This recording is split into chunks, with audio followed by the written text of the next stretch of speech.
Para nuestro tema que comenzamos a trabajar como parte de la unidad número 2 y correspondiente a la lógica proposicional, bueno, ya veíamos que era importante poder identificar que una proposición lógica es aquella que tiene como una característica ser una oración, en la cual siempre vamos a identificar a un sujeto y a un predicado. Y esta pues nos dice que se puede calificar como verdadera o falsa, pero nunca serán las dos a la vez.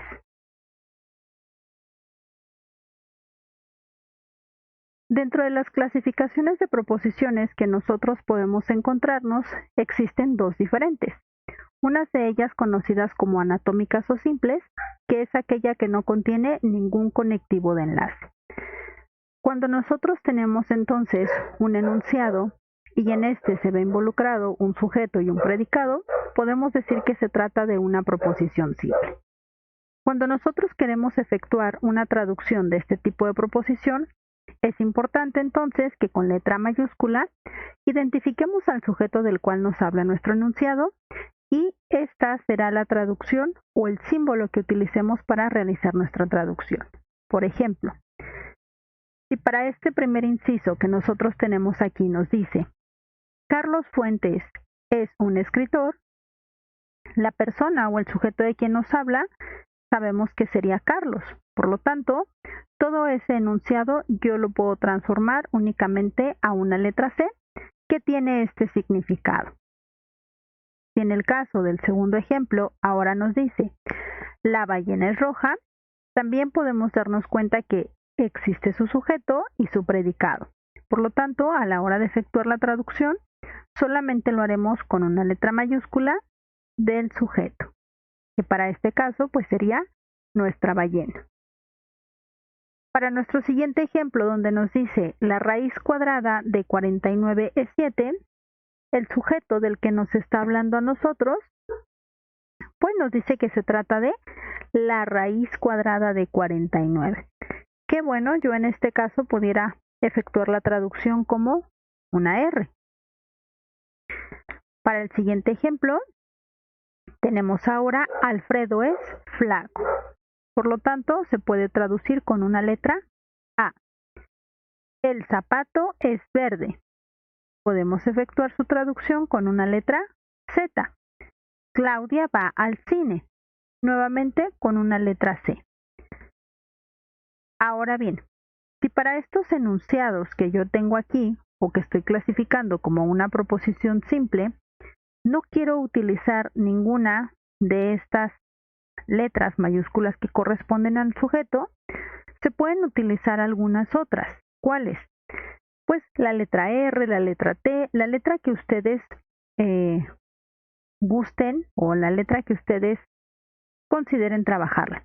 Pero es importante entonces que conozcan el significado que le están dando a ella.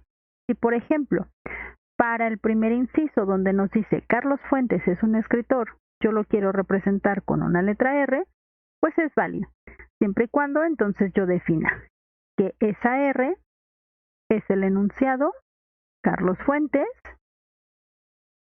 es un escritor.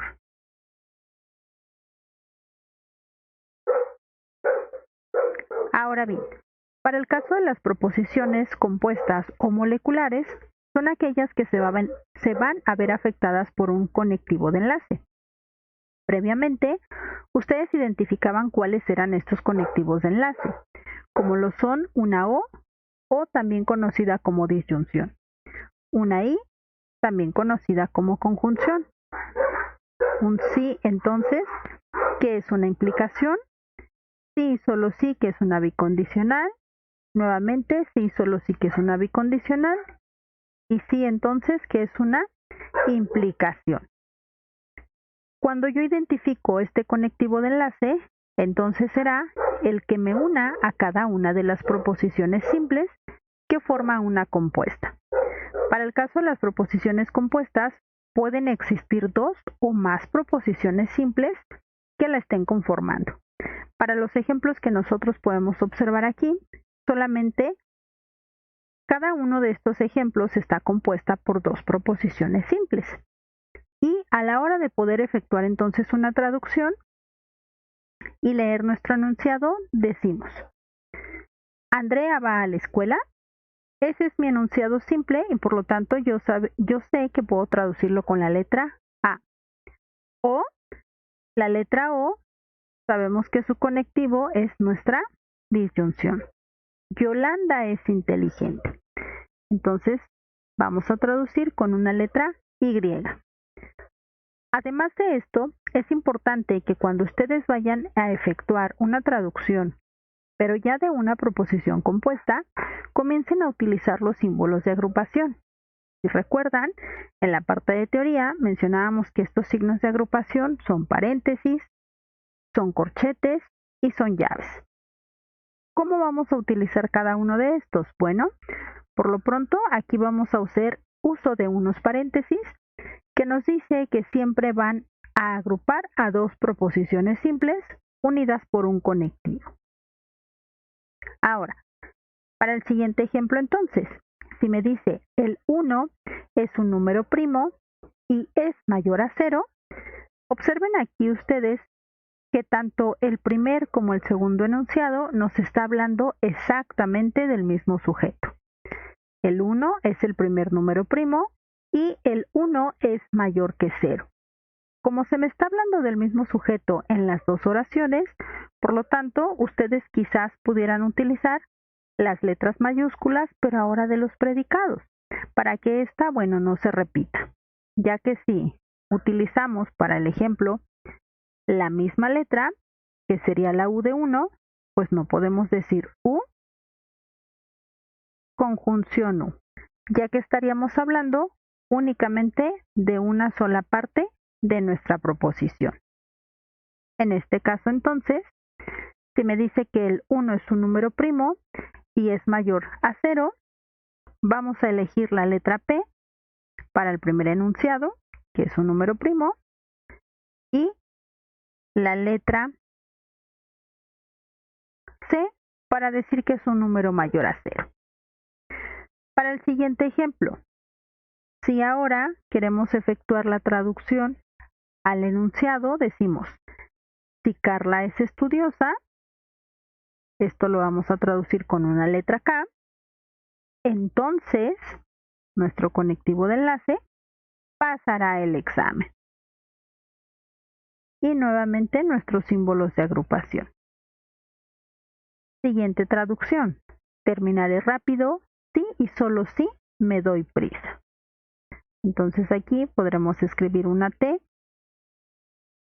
bicondicional en sí y solo sí, me doy prisa.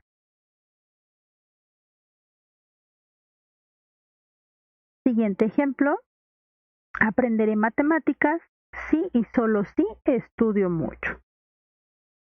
Aprenderé matemáticas, sí y solo sí estudio mucho. Y finalmente, la última traducción nos dice, si corro rápido, entonces llegaré temprano.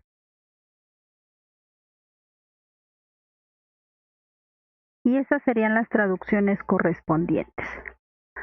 Ahora bien, aquí entonces nosotros podemos observar cómo poder identificar una proposición simple y cómo poder identificar una proposición compuesta. Cuando ya se tienen este segundo tipo de proposición, vemos que será necesario comenzar a utilizar los símbolos de agrupación. Para estos siguientes ejemplos que nosotros podemos observar aquí,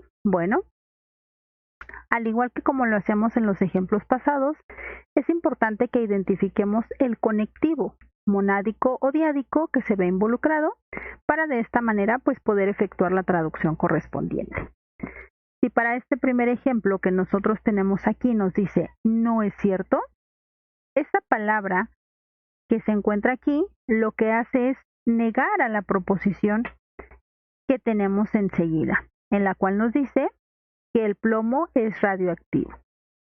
Cuando nosotros neguemos una proposición, este símbolo que se refiere a este conectivo siempre irá al inicio de la letra que ustedes designen como parte de su traducción. Es decir, yo aquí diré, no es cierto que el plomo es radioactivo. Siguiente ejemplo. Para nosotros podemos observar que tanto el primero como el segundo sujeto inician con la misma letra. Si nosotros quisiéramos continuar entonces la traducción, pero ahora con el predicado, pues resulta de que vuelve a coincidir con la misma letra. ¿Qué podemos hacer en este caso? Bueno, aquí entonces ustedes pueden tomar ya sea la segunda letra que corresponde al sujeto o como lo había mencionado antes en los ejemplos pasados. Pueden designarle la letra que ustedes gusten, siempre y cuando no se nos olvide a lo que es igual esa letra o la traducción que estamos efectuando. Aquí entonces yo puedo decir que los aviones y los autobuses son vehículos y agrego agrupación. Siguiente ejemplo. Ahora nos dice, Andrea va a la escuela, mi conectivo o Yolanda es inteligente. Bueno, creo que ya habíamos efectuado su traducción. Después, para el siguiente ejemplo nos dice, el agua es un elemento. Eso se puede efectuar con la traducción de A. El agua es un líquido, también con una letra A. Y ahora, para este ejemplo que nosotros tenemos a continuación, si se dan cuenta, tenemos dos veces una o un conectivo de negación. ¿Qué quiere decir? Pues aquí se ve involucrada una doble negación. No es cierto que Picasso no fue un pintor español. La manera de poder efectuar estas dobles negaciones, mencionamos que siempre irán al inicio de la proposición. Ahora, es importante entonces que cuando ustedes tengan más de una proposición, o mejor dicho, más de dos proposiciones, que ya se considera como una proposición compuesta, vayan utilizando poco a poco estos símbolos de agrupación y que recuerden que para unir dos proposiciones, cualesquiera que éstas sean, por ejemplo P y Q, el conectivo que podrá unirlos será una implicación, una bicondicional, una conjunción o una disyunción, pero nunca va a existir como un conectivo de enlace una negación, ya que este conectivo lo único que hace es negar o afirmar la proposición, pero no unirlas.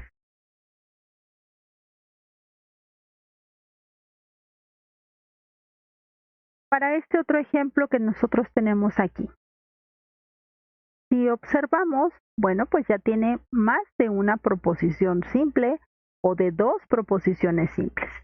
Para esta será importante que tanto identifiquemos como conectivos de enlace, así como los puntos y coma, ya que en nuestra tablita que tenemos los vocablos, también vienen involucrados estos signos de puntuación, los cuales nos pueden denotar o un paréntesis, o un corchete, o bien donde puede iniciar o agrupar una proposición.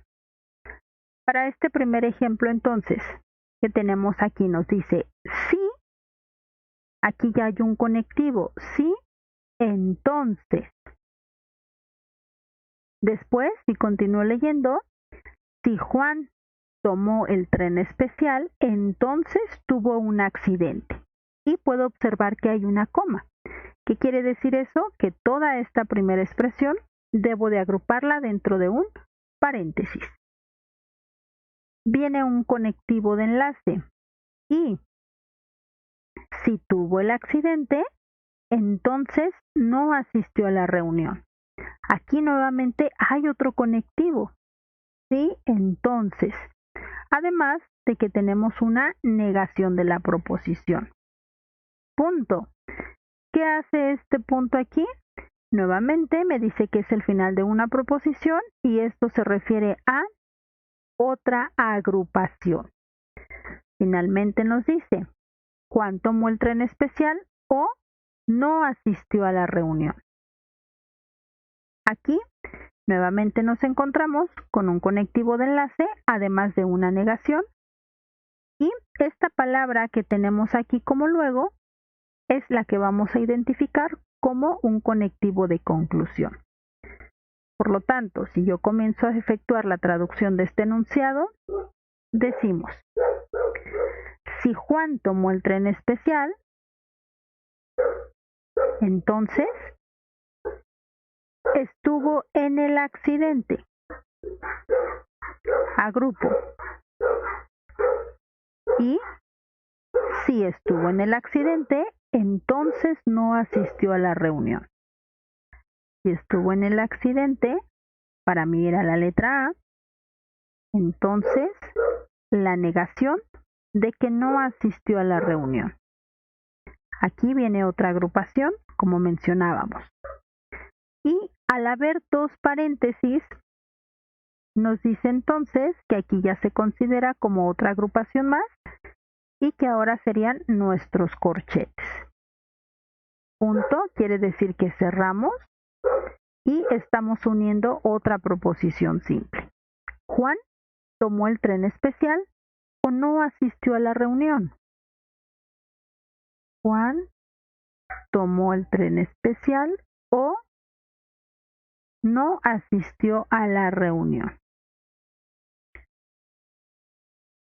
Por lo tanto, como aquí ya viene nuestro símbolo de conclusión, sé que todo lo que se encuentra antes a él es considerado como antecedente y esto pues se debe de agrupar dentro de llaves.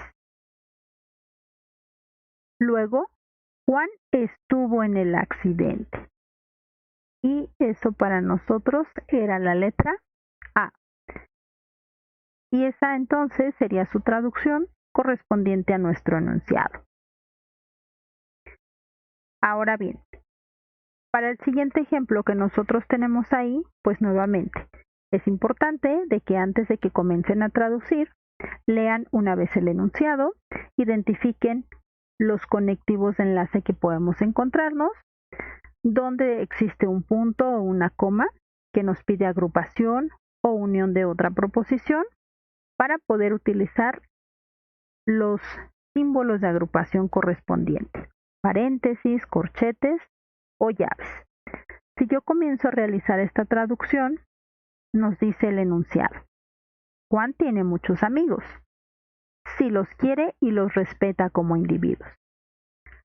Cuando nosotros nos encontramos con una traducción o con un enunciado, hay ocasiones que este primero nos da el antecedente y después el consecuente. Pero a veces es contrario. Primero nos da el consecuente y después nos da el antecedente. Para ello entonces es importante que leamos y que identifiquemos cómo puede iniciar una proposición.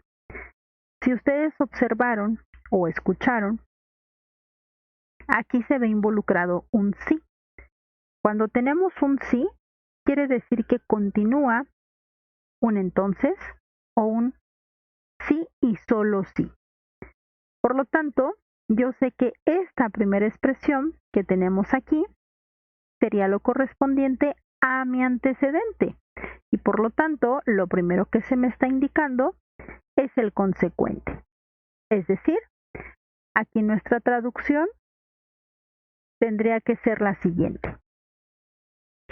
Si los quiere y los respeta como individuos, si los quiere y respeta como individuos, entonces, ¿qué pasa? Que Juan tiene muchos amigos. Aquí ya puedo agrupar dentro de una llave, termina mi oración y continúo con la siguiente. Juan tiene muchos amigos y los quiere. Para poder unir una proposición con otra, o siempre que nos encontremos este punto, vamos a utilizar el conectivo de conjunción. Juan tiene muchos amigos y los quiere. Agrupo entre paréntesis. Viene punto, por lo tanto vamos a unir otra proposición. Ahora dice, si no los respeta como individuos, entonces Juan no quiere a sus amigos. Juan no quiere a sus amigos.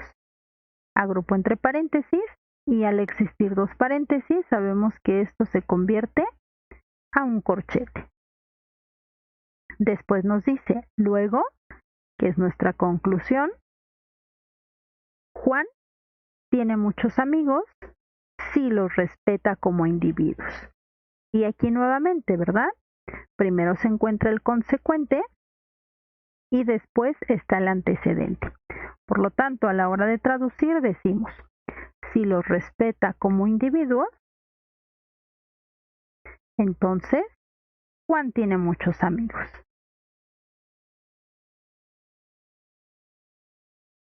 Y esa sería la traducción para nuestros enunciados.